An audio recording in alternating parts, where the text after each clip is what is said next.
베드로라는 한 인생이 있었습니다. 그는 열정적인 사람이었습니다. 세상을 바꿔보고 싶던 사람이었습니다. 그런 그의 인생에 예수님께서 찾아오셨습니다. 이제 내가 너로 사람을 낚는 어부가 되게 하리라. 베드로는 그 부르심 앞에 자신의 삶을 내어 던집니다. 예수님과 함께 새로운 삶과 나라를 꿈꿉니다. 그런데 어느 날 예수님께서 말씀하십니다. 이제 내가 십자가를 질 것이다. 그리고 모두 다 나를 떠나갈 것이다 말씀하십니다. 베드로가 말합니다. 다른 사람들은 다 버려도 나는 주님을 버리지 않을 것입니다. 예수님이 잡히시던 밤, 베드로는 예수님을 버리고 도망갑니다.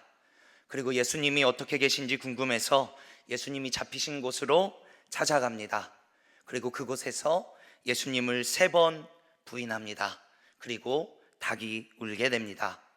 베드로는 통곡합니다. 그리고 다시 그의 삶의 자리로 돌아갑니다. 사람을 낚는 어부에서 다시 물고기를 낚는 어부의 자리로 돌아가게 된 것입니다. 베드로의 마음 가운데는 지울 수 없는 아픔과 상처와 후회가 남게 됩니다. 부활하신 예수님의 소식을 들었지만 예수님께 차마 찾아가지 못하고 그저 물고기를 잡으며 이전에 소망 없던 삶의 자리에 머물러 있는 오늘 베드로라는 한 인생이 말씀 가운데 나오게 되는 것입니다. 그런데 이 베드로를 보고 있자 하니 마치 우리의 삶의 모습과 같음을 보게 됩니다.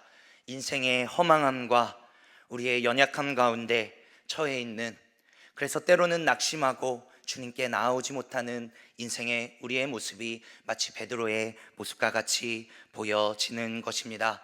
그런데 그런 우리의 인생 가운데 예수님께서 찾아오신다는 것입니다. 오늘 그 찾아오시는 주님의 은혜가 함께 예배하는 우리 모든 성도님들의 삶 가운데 가득하기를 간절히 축복합니다. 먼저 첫 번째로, 하나님은 실패와 낙심의 자리 가운데 찾아오신다는 것입니다. 한번 저를 따라서 같이 해볼까요? 하나님은 실패와 낙심의 자리 가운데 찾아오십니다. 아멘.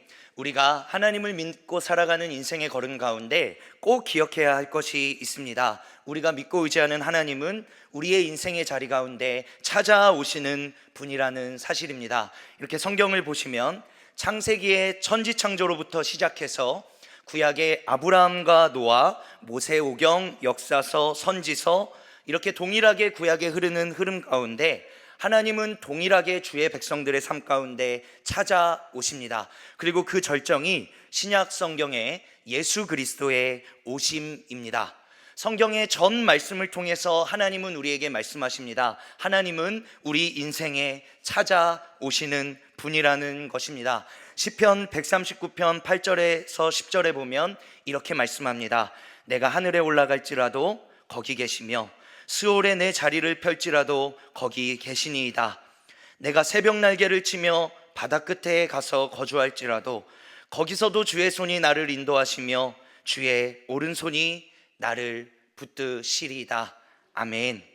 어느 자리 가운데 놓여 있을지라도, 어느 상황과 환경 가운데 우리가 서 있을지라도 우리 주님은 그 인생 가운데 찾아오시는 분이십니다. 그것을 꼭 기억하는 은혜가 있기를 간절히 소망합니다. 베드로는 예수님의 부활의 소식을 들었지만 감히 예수님을 찾지 못했습니다. 예수님 앞에 너무나 부끄럽고 죄송할 나머지 주님 앞에 나아갈 힘이 없었기 때문입니다. 그런데 그런 베드로에게 예수님이 찾아오십니다. 조반을 준비하셔서 그의 허기진 배를 채우시고 어부의 일 가운데 지친 몸을 따뜻한 불로 녹이게 하여 주십니다. 그리고 사랑의 음성으로, 사랑의 눈빛으로 베드로에게 물으십니다. 요한의 아들 시몬아, 내가 이 사람들보다 나를 더 사랑하느냐? 그 질문 속에 담긴 주님의 사랑의 음성이 있습니다. 내가 너의 삶을 다시 회복하고 싶다. 다시 믿음의 걸음을 걸어 보자꾸나. 우리 주님께서 베드로에게 말씀하시는 것입니다. 오늘 우리의 인생 가운데 동일하신 은혜로 예수님께서 찾아오십니다. 그리고 주님께 나아갈 힘이 없어서 인생의 문제가 너무 커서 주 앞에 나아가지 못하는 우리의 인생에 찾아와 사랑의 음성으로 물으십니다. 아무개야, 내가 나를 사랑하느냐? 아무개야, 내가 나를 사랑하느냐? 저는 오늘 이 예배의 시간에 그 찾아오시는 주님 앞에 우리가 이렇게 반응하기를 간절히 소망합니다. 주님, 제가 주님을 사랑합니다. 주님 안에 제 삶이 다시 회복되기를 원합니다. 제게는 주님의 은혜가 필요합니다. 믿음으로 나아가시는 귀한 은혜의 시간 되시기를 간절히 소망합니다. 주님은 우리 삶에 찾아오십니다. 주님은 절대 우리 삶을 포기하지 아니하십니다. 우리의 삶이 어떠한 어둠의 자리 가운데 있을지라도 우리의 인생 가운데 찾아오시는 주님은 우리 인생에 찾아오셔서 우리의 삶을 새롭게 하시고 회복해 하실 것입니다. 그러므로 함께 예배하는 귀한 성도님들, 어떤 자리와 삶의 자리에 놓여 있을지라도 우리 삶에 찾아오시는 주님께 믿음으로 나아가시는 귀한 은혜가 충만하기를 간절히 축복합니다. 두 번째로, 하나님은 우리의 아픔과 상처를 싸매어 주시는 분이십니다. 한번 같이 따라서 읽어볼까요? 하나님은 우리의 아픔과 상처를 싸매어 주십니다. 우리가 베드로에게 찾아오신 예수님을 생각할 때 늘 마음에 드는 의문이 있습니다. 왜 예수님께서는 베드로에게 3번이나 이렇게 똑같은 질문을 하셨을까 하는 것이죠. 그 이유가 마태복음 26장에 나오는데요, 우리 한번 같이 말씀 찾아보겠습니다. 마태복음 26장 69절에서 75절의 말씀입니다. 신약성경 48쪽 어간에 있습니다. 마태복음 26장 69절에서 75절의 말씀, 제가 한 절, 우리 성도님들이 한 절 교독하도록 하겠습니다. 마태복음 26장 69절에서 75절의 말씀, 베드로가 바깥들에 앉았더니 한 여종이 나와 이르되 너도 갈릴리 사람 예수와 함께 있었도다 하거늘,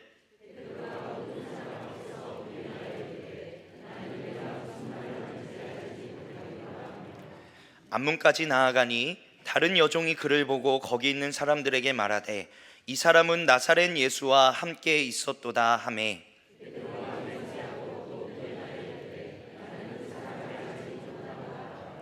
조금 후에 곁에 섰던 사람들이 나와 베드로에게 이르되 너도 진실로 그 도당이라 내 말소리가 너를 표명한다 하거늘,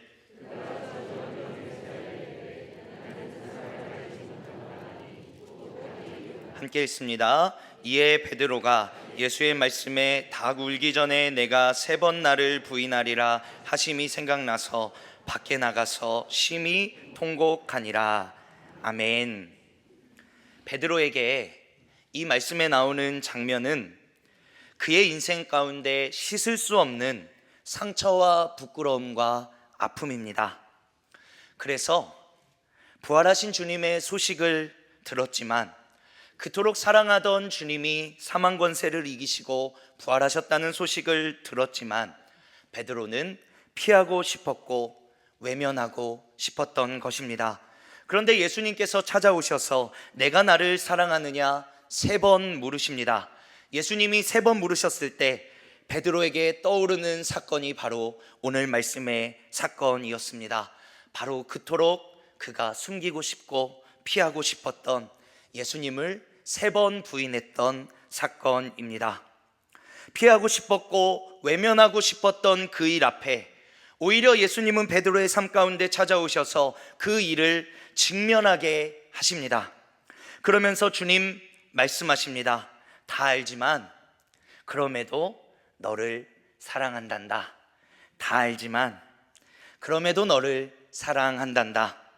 너의 아픔과 상처와 후회의 시간들이 내가 나에게 나아오는 데 있어 장애물이 될지 모르지만 그 모든 장애물을 십자가에서 내가 다 이기고 부활 승리하여서 너의 앞에 있다는 것을 기억하라고 주님 말씀하시는 것입니다. 그러니 이제 그만 아파하고 내게 나오라 주님 말씀하십니다. 이제 그만 아파하고 내게 나오라 주님 말씀하십니다. 사랑하는 성도님들, 우리 귀한 성도님들, 험한 인생길 걸어오시면서 얼마나 큰 마음의 아픔과 상처를 지고 살아가는 우리의 인생입니까?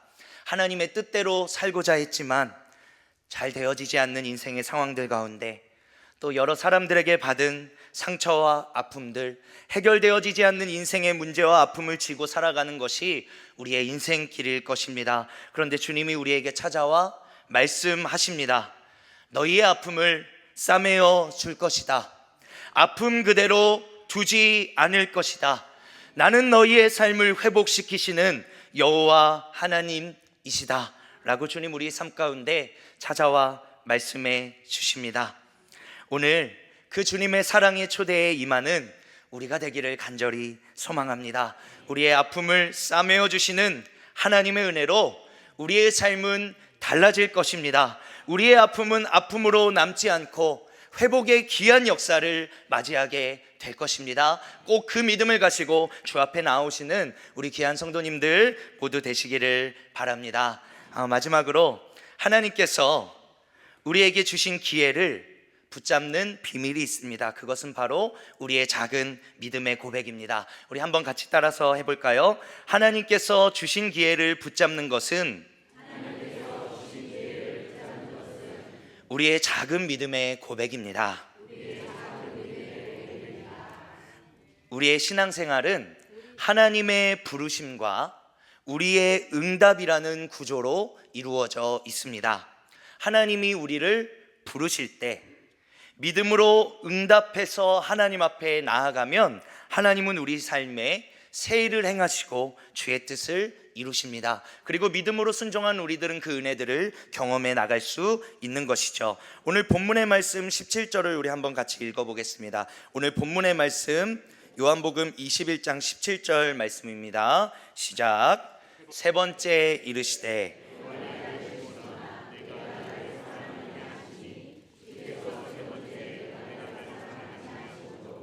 베드로가 근심하여 이르되 주님 모든 것을 아시오매 내가 주님을 사랑하는 줄을 주님께서 아시나이다. 예수께서 이르시되 내 양을 먹이라. 아멘. 예수님의 세 번의 질문에 베드로는 이렇게 고백합니다. 주님 모든 것을 아시오매 내가 주님을 사랑하는 줄을 주님께서 아시나이다. 그러자 예수님이 이렇게 말씀하십니다. 내 양을 먹이라. 그리고 이어지는 18절 19절에 베드로의 걸음에 대해서 말씀하십니다. 그가 어떠한 삶으로 하나님께 영광을 돌릴지 말씀해 주시는 것이죠. 낙담한 베드로의 인생에 찾아오셔서 그에게 기회를 주신 예수님께서는 그 크신 예수님의 사랑 앞에 베드로가 올려드려야 할 믿음의 응답이 있음을 우리에게 알려주십니다. 그것은 바로 베드로의 작은 믿음의 고백이었습니다. 내가 나를 사랑하냐 물으실 때 내 주님, 제가 주님을 사랑합니다. 제게 주님밖에 없는 것 주님 아시지요? 그 작은 진실된 고백이면 충분하다. 주님 우리에게 말씀하십니다. 이것이 은혜입니다. 이것이 사랑입니다. 예수님은 우리를 살리고자 우리에게 자신의 가장 귀한 생명을 주셨는데 우리가 그 주님의 은혜를 경험하는 것은, 다시 우리의 삶을 회복하는 것은 우리의 진실된 믿음의 고백, 그것이면 충분하다 주님 우리에게 말씀하시는 것입니다. 예수님은 다시 베드로의 삶을 가슴 뛰는 삶으로 이끄십니다. 그리고 그 삶으로 나아가는 열쇠는 베드로의 믿음의 고백이었습니다. 사랑하는 성도님들, 오늘 베드로와 같은 우리의 인생에 예수님 찾아오십니다. 그리고 그 사랑의 눈빛으로, 따뜻한 음성으로, 세심한 역사하심으로 우리의 삶을 회복하고자 하십니다. 그 주님이 우리에게 찾아와 물으십니다. 아무개야, 내가 나를 사랑하느냐? 내가 나를 사랑하느냐? 주님의 그 물음에 내 주님 주님을 정말 사랑합니다. 제 삶에 그것 하나면 족합니다. 주님과 함께 내 인생을 다시 시작하고 싶습니다. 믿음으로 반응하여 그 삶을 새롭게 하시는 하나님의 크신 은혜를 경험하는 우리 사랑하는 모든 지체분들 되시기를 간절히 소망합니다. 하나님께서는 우리의 삶을 회복시키시기를 원하십니다. 우리의 가정과 교회와 이 나라 가운데 찾아오셔서 어두움에 밝은 빛을 비춰주시기를 원하고 어그러진 것들을 바로 세워주시기를 원합니다. 주의 백성들이 주님의 사랑에 반응하여 다시 믿음으로 나아갈 때 하나님은 우리의 삶과 우리의 가정과 우리의 교회와 혼란한 상황 가운데 있는 이 나라를 새롭게 하실 것입니다. 그러므로 사랑하는 성도님들, 오늘도 우리 위에 찾아오시는 그 주님의 사랑에 믿음으로 반응하시는 모든 성도님들 되시기를 바랍니다. 주님이 내가 나를 사랑하느냐 물으실 때 주님 그렇습니다. 내 온 힘과 마음을 다해 주님을 사랑합니다. 믿음으로 고백하며 나아가시는 우리 귀한 성도님들 모두 되시기를 바랍니다. 기도하겠습니다. 거룩하시고 사랑이 많으신 아버지 하나님, 오늘도 우리의 삶을 이끄시는 신실하신 주님의 은혜와 사랑에 감사와 찬양을 올려드립니다. 오늘 낙담한 인생, 실패한 인생이었던 베드로에게 주님이 찾아오십니다. 그리고 그 자리에 머물러 있지 말라고 그 손을 붙들어 일으켜 세우시며 내가 나를 사랑하느냐 3번 물으시며 베드로의 아픔과 상처를 회복하시고 다시 한번 믿음과 소망의 생명의 삶으로 베드로의 걸음을 이끄십니다. 아버지 하나님, 오늘 말씀을 보니 마치 우리의 삶이 베드로의 삶과 같습니다. 인생의 시간 가운데 연약하고 힘없고 낙심하며 주님께 나아가지 못하는 것이 바로 우리의 삶입니다. 하지만 오늘도 우리의 삶에 찾아오셔서 우리의 삶을 회복시키시는 주님의 은혜를 사모하며 오늘도 주님이 우리를 사랑하느냐 물으실 때 믿음으로 반응하여 주님, 제게는 주님밖에 없습니다. 다시 한번 주님과 새 삶을 시작하기를 원합니다. 믿음으로 고백하는 우리 모두 되어질 수 있도록 성령 하나님 크신 은혜로 함께하여 주시옵소서. 감사드리며 거룩하신 예수님의 이름으로 기도드립니다. 아멘.